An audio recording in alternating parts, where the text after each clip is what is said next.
Hello everyone and welcome to Lowwapanews, program made by Scouts for Scouts, right here in the Northeastern Pennsylvania Council. My name is Leo Kahadris and welcome to all of our viewers from throughout Pennsylvania and across the country. On this week's episode, we'll be learning a simple yet tasty recipe for mac and cheese. Later on, we'll dive into some scouting history with Goat Talk. First off though, let's check in with meteorologist Alex McCoolin for the weather report. Alex, how's it looking out there?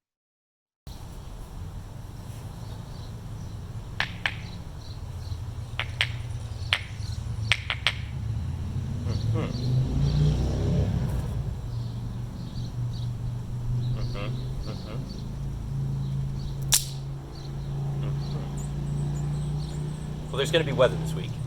Back to you, Leo. Thanks, Alex. Up next, we go to Goose Pond Scout Reservation staff member Logan Patton for a special segment in the kitchen. Hey everyone, my name is Logan Patton, your friendly neighborhood Eagle Scout and second favorite cooking merit badge counselor. Now, through my experience of camping, one of the things that people hate most throughout their entire experience is doing dishes.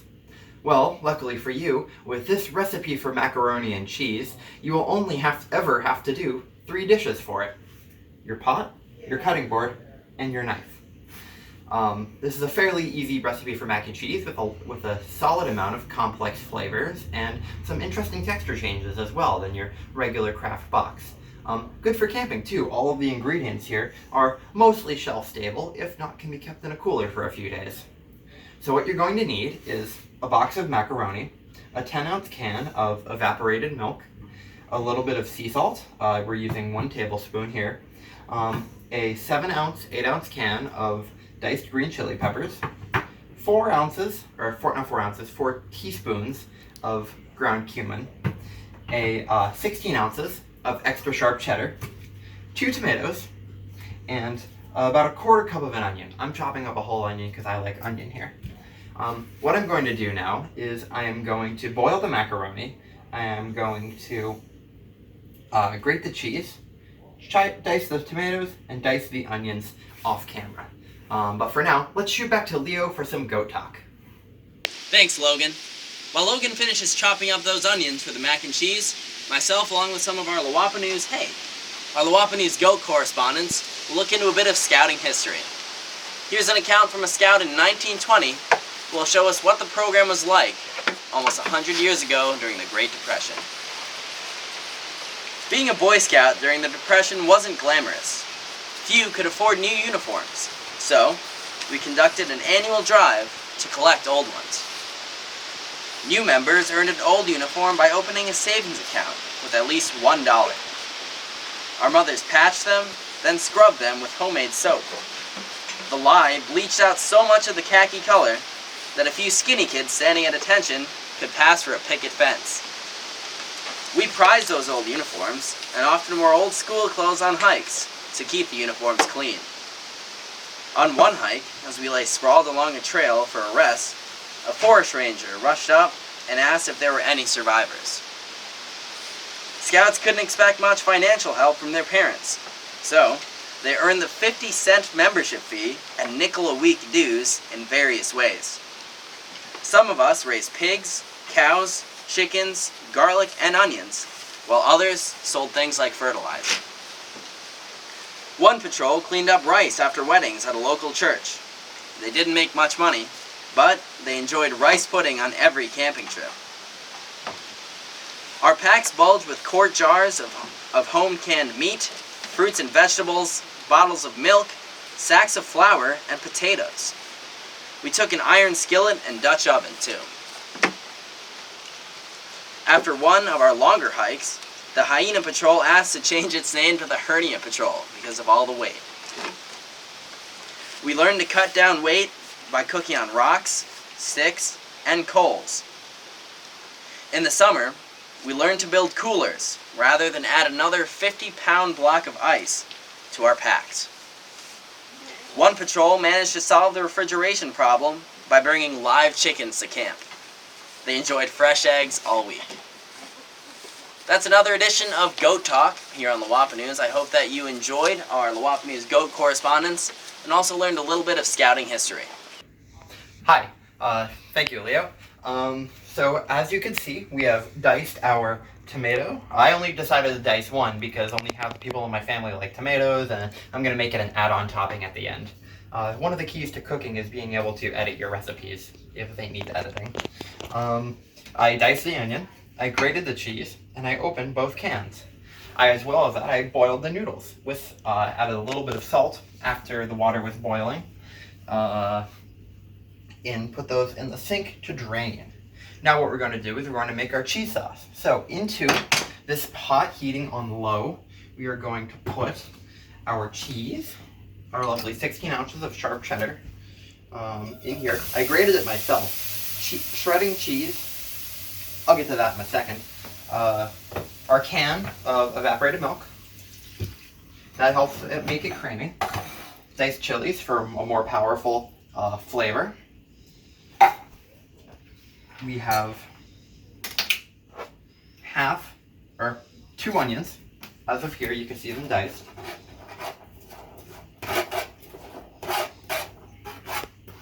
That going on. We have 1 teaspoon of salt.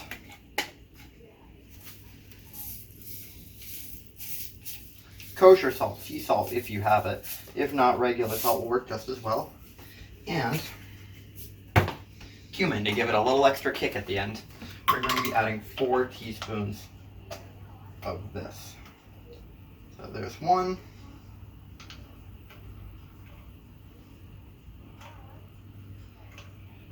Oh, so there's 2.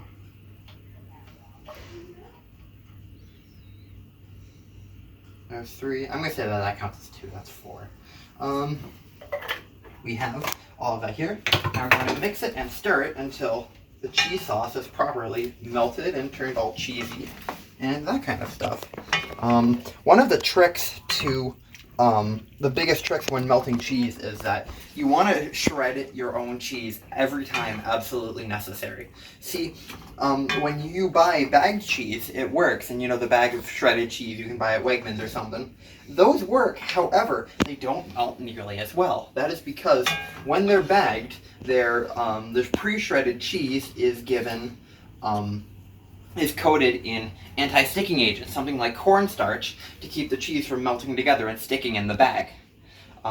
This is, and usually it gives you for a less creamy, less melty product than what you're looking for. And as I'm sure you mac and cheese fanatics know, the creamier and meltier the mac, the better. So we have that going on. Make sure you're cleaning as you work too. I'm stirring right now, but if you have, usually, at least in my troop, cooking isn't is never a one-person job. You always have someone being a sous chef or someone helping out, and so make sure you're cleaning as you cook. You know, putting these away, throwing out old things, washing knives if they need to be washed. General helpful tasks around the kitchen. So again, we're melting this cheese sauce until it is all melted and creamy and thick. And then we're going to add in our pasta, stir it, and that'll be our mac and cheese. One other good fact that you always want to know when you're making mac and cheese, or really boiling any type of noodles, is that to add more flavor to your noodles, you add salt, adds to the water. Correct? Any of you that have seen me teach cooking merit badge know that we salt our water. Well, you always want to add your salt after the water is boiling. This in turn allows it to, adding salt to water increases its boiling point, and it makes it take much longer for it to boil. So waiting until the water is boiled, then adding your salt is our plan. I did that off camera, but rest assured, I did it. This cheese sauce, it's looking a little thinner than I anticipated, but that's no mistake. I added a little bit too much of condensed milk, but I promise you, this is a dairy lover's dream. I'm going to grab my macaroni noodles from the sink. You can also choose to toss these with a little bit of olive oil. I'm not doing that right now, but so you choose. You can toss these with a little bit of olive oil, and that helps the noodles prevent from sticking with each other, as well as add a little bit of flavor. So there's that. And now all we have to do is mix up this mac and cheese. This recipe was supposed to make between 4 and 6 bowls. However, as you can see, all of these ingredients cost me, I went to the store today, they all cost me maybe about $13 to make this giant pot of mac. So if you, it's a very easy recipe to double, even triple, for a troop size. However, this serving in and of itself seems to be just enough good of a size to serve a patrol. And obviously you want to add salt and pepper to taste as you're doing this. So let me try a little bit of this right now and see if it needs anything.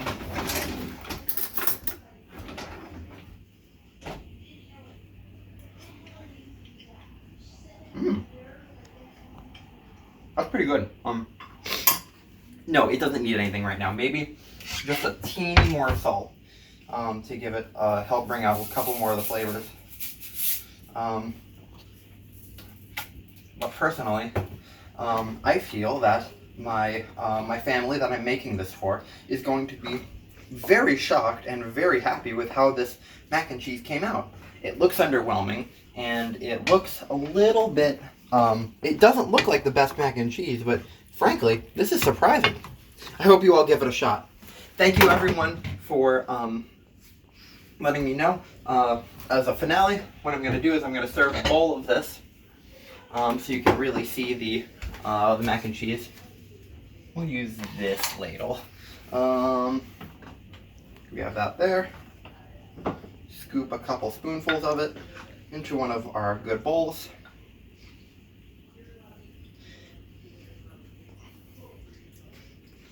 And finally, as a finisher, we're going to garnish it with a couple of tomatoes to give it a little bit more crunch and a little bit more pizzazz into a little bit more color. And there you have it, a bowl of macaroni and cheese made with exactly 3 dishes. Well, now turned 5 because I used a ladle and a spatula, but still. A pot, a ladle, a spatula, a knife, and a cutting board. Thank you all for watching Lowwapanews, and I hope to see you all around. Thanks, Logan. I bet that mac and cheese tastes amazing. For the last segment on today's show, we go to Mr. Gottschall for the Scoutmaster's Minute. Hello, Scouts. This is Mr. Gottschall, or Mr. G, coming to you from one of my most favorite places in the whole world, Goose Pond Scout Reservation. I'm working with a selfie stick to maintain my social distancing, and I'm wearing my mask as recommended. And if you'll notice, it's a very special mask. It's a Philmont mask given to me by a very good scouting friend. Okay, Scouts, I heard you. You didn't know who I was. Well, it's the old guy. It's Walt from the trading post at Goose Pond. And I'd like to talk to you a little bit today about a Scout is friendly. A Scout is a friend to all. He is a brother to other Scouts. He offers his friendship to people of all races and nations and respects them even if their customs are different from his own. Prejudice is prejudging an idea, object, or person before we have all the facts. Prejudice is usually an attitude toward members of another race, ethnicity, national origin, or system of belief. It's usually based on second-hand knowledge. First-hand knowledge is information that comes from freely extending friendship and ignoring our prejudicial thoughts and attitudes. I may be well-spoken, but if I have no friends, my speech is no more than a noisy gong or clanging bell. I may have the gift of inspired preaching. I may have all the knowledge and understand all the secrets. I may have all the faith needed to move mountains. But if I have no friends, I am nothing. I may give away everything I have, but if I have no friends, it does me no good. Friends are patient and kind, not jealous or conceited or proud. Friends are not ill-mannered or selfish or irritable. Friends do not keep a record of wrong. Friends are unhappy with evil, but happy with truth. Friends never give up. Their faith, help, and patience never fail. A friend is a helpmate, guarding and protecting a refuge in danger, giving more than asked. A friend is the same in happiness and sorrow, sharing and guarding confidences, and remains a friend when things are bad, giving of themselves. A friend sympathizes, rejoices in our prosperity and not our misfortune, will not listen to spread gossip, but always speaks well of their friend. We invite all people to get involved in scouting, mindful of the importance of race, ethnicity, gender, sexual orientation, age, socioeconomic status, religion, physical abilities, special abilities, and political beliefs. Scouts foster a culture of diversity and inclusion that makes it enriching to participate as a volunteer and work in the scouting program. The intent of the global scouting movement is to create a positive and welcoming environment for all, valuing backgrounds and experiences that will grow and strengthen our movement and continue to make us a valued contributor to the communities we serve. August 28, 1963, Martin Luther King delivered his I Have a Dream speech to over 250,000 civil rights supporters from the steps of the Lincoln Memorial in Washington, D.C. He calls for an end to racism in the United States and called for civil and economic rights. He described his dreams of freedom and equality arising from a land of bigotry and hatred. Although a lot has changed since 1963, Martin Luther King's message is still relevant today. His message reminds us that tolerance, diversity, and inclusion are values that are critical to the success, and these values need to be supported and defended in order to build a better and stronger United States of America.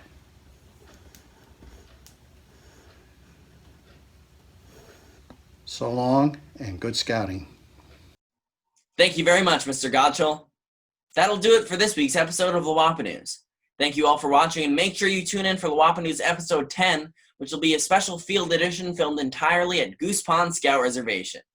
Until then, this has been Leo Cahages reminding you to do your best.